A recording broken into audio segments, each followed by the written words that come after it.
আসসালামু আলাইকুম, কেমন আছেন সকলে? আশা করি ভালো আছেন। আমি আলহামদুলিল্লাহ অনেক ভালো আছি। আমার হাজবেন্ডও ভালো আছে। তো কোথা থেকে আমার এই ভিডিও দেখছেন প্লিজ কমেন্ট করে জানাবেন। আর অনেকদিন লং ভিডিও বানাতে পারিনি, এক তো সময়ের হয়ে ওঠে না। তো ভাবলাম আজকে চিকেন বানাবো, তো এটা একটু অন্য ধরনের চিকেন। আমি যখন ছিলাম তখন এটাকে সবাই বলতো এগুলো নাকি পাহাড়ি মুরগি। তো সেই মুরগির মাংসই আজকে কেমন ভাবে রান্না করি আপনাদের সামনে আজকে আমি তুলে ধরবো। তো ভিডিও বেশি বড় করবো না, তো চট জলদি শুরু করে আপনারা দেখতে থাকুন। তো আপনারা দেখতেই পাচ্ছেন যে চিকেনটা আমি ভালোভাবে ধুয়ে নিয়েছি। পেঁয়াজ আমি গোল গোল করে কেটে নিয়েছি পাতলা পাতলা করে। আর এই যে চলে এসছে সরিষার অয়েল। এখানে দুবাইতেও সরিষার অয়েল পাওয়া যায়। তো আমি এটা কেমন ভাবে রান্না করি আর এর মধ্যে কি কি আমি দেবো তা আপনারা ভিডিওতে দেখতে পাবেন। তো এখানে আমি একটা পাত্র নিয়ে নিয়েছি আর গ্যাসটাকে আমি অন করে দিয়েছি। তো এর মধ্যে প্রথমে আমি সরিষার অয়েল ঢেলে নেবো। এটাকে আমি ভালো করে গরম করে নেবো। এদিকে তেলটা খুব ভালোভাবে গরম হয়ে গেছে। তো আমি এর মধ্যে গরম মশলা, এলাচ, লবঙ্গ, দারচিনি দিয়ে দিলাম। একটু ভালো লাল হয়ে এলে এর মধ্যে আমি দিয়ে দেবো পেঁয়াজগুলো। আজকের রান্না আমি একটু অন্যরকম ভাবে বানাবো, তো পুরো ভিডিও দেখতে থাকুন। এর মধ্যে দিয়ে দেবো পেঁয়াজ।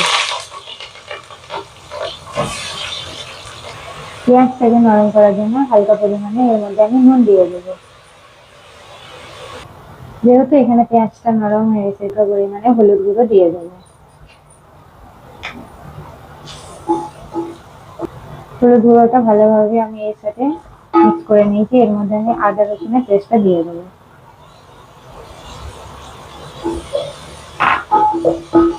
এবার আমি এটাকে ভালো করে মশলা করে নেবো।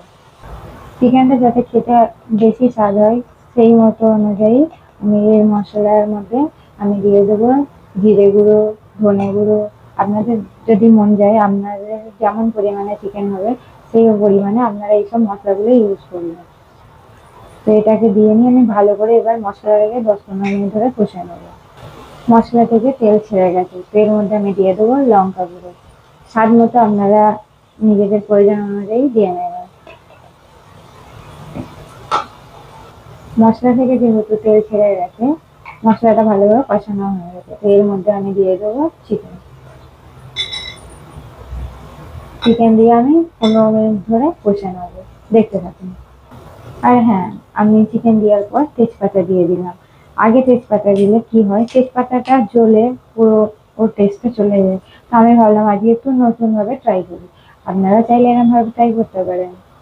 তো চিকেনটা আমি 15-20 মিনিট ধরে কষে নিয়েছি। এর মধ্যে পানি দিয়ে দেবো। আমি পানি গরম করে রেখেছি, সেটা এর মধ্যে অ্যাড করে দেবো।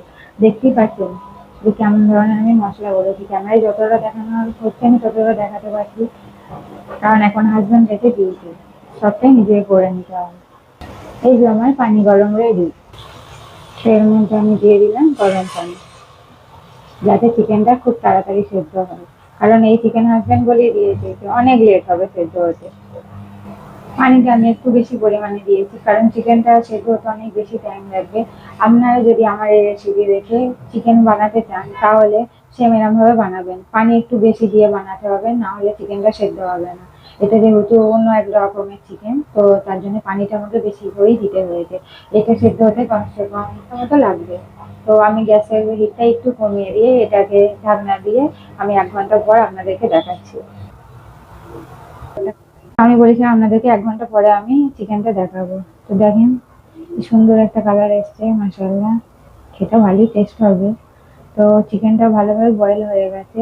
তো তাও আমি এটাকে ঢাকনা দিয়ে আর একটু ঝোল রেখে মরিয়ে নেবো। তো তারপরে আমি আপনাদেরকে দেখাচ্ছি। তো এদিকে রেডি হয়ে গেছে আমার চিকেন কারি কষা রেডি। তো এখন আমি হাজব্যান্ডকে খেতে দেবো। তো হাজব্যান্ড খেয়ে বলবে কেমন হয়েছে। তো আপনারা এখন অপেক্ষা করুন। না, আজকে মুরগির মাংস রান্না করেছিলাম, সেটা। আচ্ছা, ঠিক আছে, আগে মুরগিটাকে টেস্ট করে দেখি। মুরগি, চিকেন। চিকেন।